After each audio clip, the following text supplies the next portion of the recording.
The UEFA Champions League, of course, we know we have to talk about it. Yes, it happened on Saturday. And Chelsea, they are the winners. Congratulations. To the Deep Blues, right? Yeah. The Deep Blue. That's what they're called, not the Sky Blue. Okay, but then we'll be joined by Frank Edoho. You know him, who wants to be a millionaire, right? Okay. Super Chelsea fan. Super Chelsea fan, yes. As a TV personality, will be joining us this morning to talk about the UEFA Champions League. How it feels like, having Chelsea winning their second trophy. The first time they won was in 2012, and 2021, they're winning another one and beating a team like Manchester City, who were actually tagged as favourites to win the trophy. Good morning, Frank. It's good to have you join us on the program. Good morning. You people are looking handsome and beautiful. Thank you. You're looking cute too. Thank you. Okay, Chelsea. I mean, did you see the result coming? Chelsea beating Manchester City to win the trophy. Did you see that result coming at all? No. Well, to be truthful, to be honest, I saw it coming. I had a bit of hope, more than our 2012 encounter with Bayern Munich.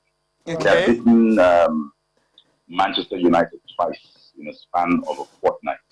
So we beat them twice. So I had a bit of, confidence that we may get in there. But as finals of Champions League they can go south incredibly quickly. Yeah. One mistake, one bad officiating, or maybe one handball and everything just goes down the drain. Yeah. But everything went perfect, and our coach was ready tactically to, go ahead and, clinch the trophy for Chelsea. It's just wonderful that this man just came to Chelsea like 5 months ago or so, and now we are Champions League winners. So we went from being the butt of jokes of the whole footballing world to the accolade of legends in football. Whereas that's in your face right there for the Chelsea haters in quotes, because for whatever reason, a lot of them were just willing Chelsea to lose that game. I don't know why. They don't want the noise. Yeah. Anyways, I am Frank. But there's no noise now. There's no noise. Everywhere is quiet. They didn't want the noise, but now there's just calm. Everywhere there's calm.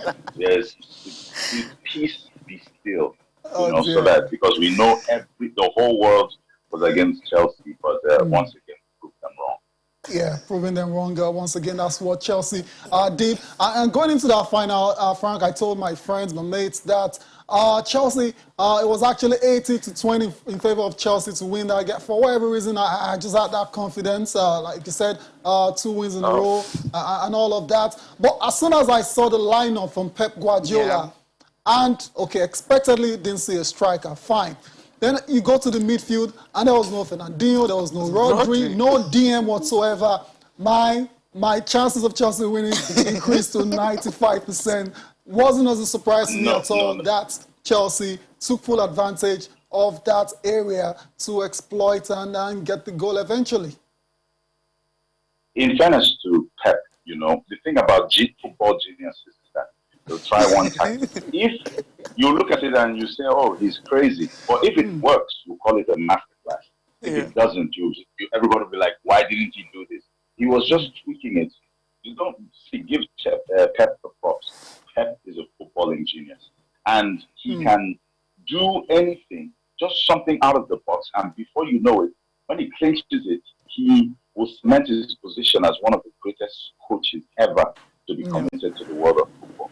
So I feel he tried an experiment. It didn't work, Not that he was careless about it. It was being tactical, because Tuchel has some football wizardry. I mean, how can you leave a club, come to a club in 5 months and, I think it was Gary Neville that was saying the other day that Chelsea shouldn't be this good, this fast. It shouldn't be, because I don't know what water they are drinking there at Cobham, but Tuchel has managed to tweak a team that was the laughing stock of the football world. And we won the Champions League. So don't blame Pep. Don't blame Pep. Pep was just trying to be a genius, but it didn't work.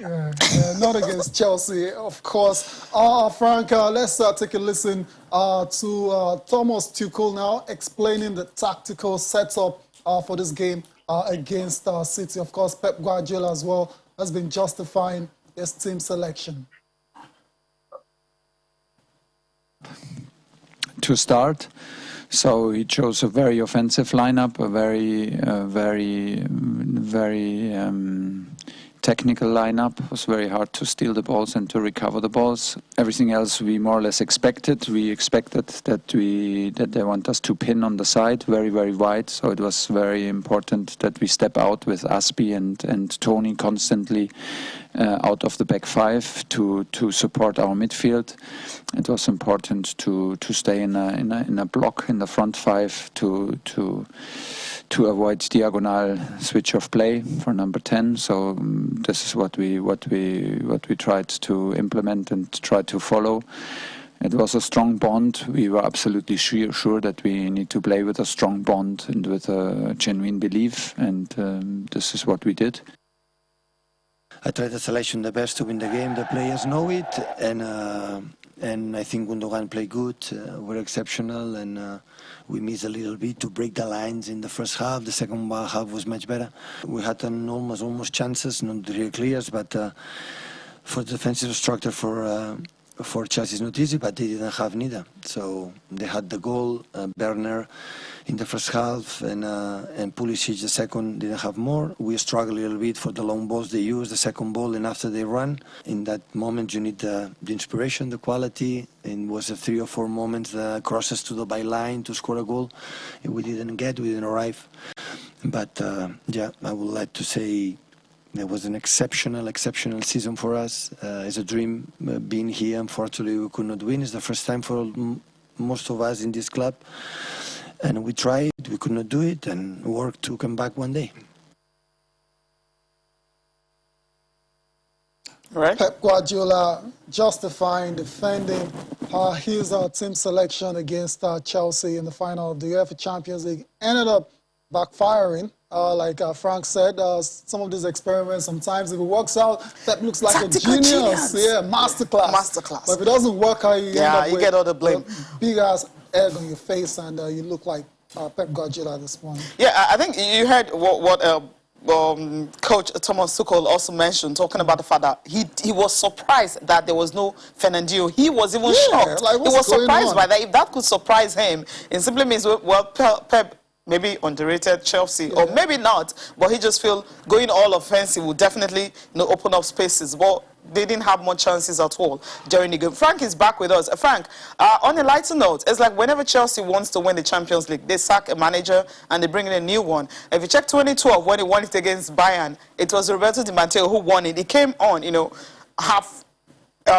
when the season has already started, Andres Villas-Boas, wasn't giving Abramovich the result he needed. So he brought in Di Matteo, and Di Matteo went on to win the Champions League. But after that, the next season, he wasn't good at all because he fumbled. At the end of the day, he was fired. Now, for Thomas Tuchel, yes, we know he's a wonderful coach, but now he has won the Champions League for Chelsea. So how will next season be like? Because I've heard pundits talking about if you give this man money, he might just rule England for the next 2, 3, or 4 seasons. Okay, Frank is not back with us. I mean, once we get him, he will need to answer that question if Thomas Tuchel can really rule England. When Pep came on, I mean, he won the league, but he's yet to win the Champions League. But Thomas Tuchel, the way he turned this team around, simply means this is the manager to watch out for next season. Incredible, Cecilia. This is now the second manager, I believe, to beat Pep in the final. The other was Jose Mourinho. That was Real Madrid and the Copa del Rey. So he's got something, obviously, Cecilia, and the way he's managed to turn Chelsea's season around. Chelsea were floundering. Of course. Under, they were horrible. Lampard. Yeah. And you know that they didn't even have new players coming in. Same players. I mean, it's the same players that Frank Lampard had. And most of them, he brought them in. And the ones he fizzled out, he brought them back into the squad. And now they have a lot of credit to Thomas Tuchel, definitely, for the incredible job he's done as a coach of Chelsea.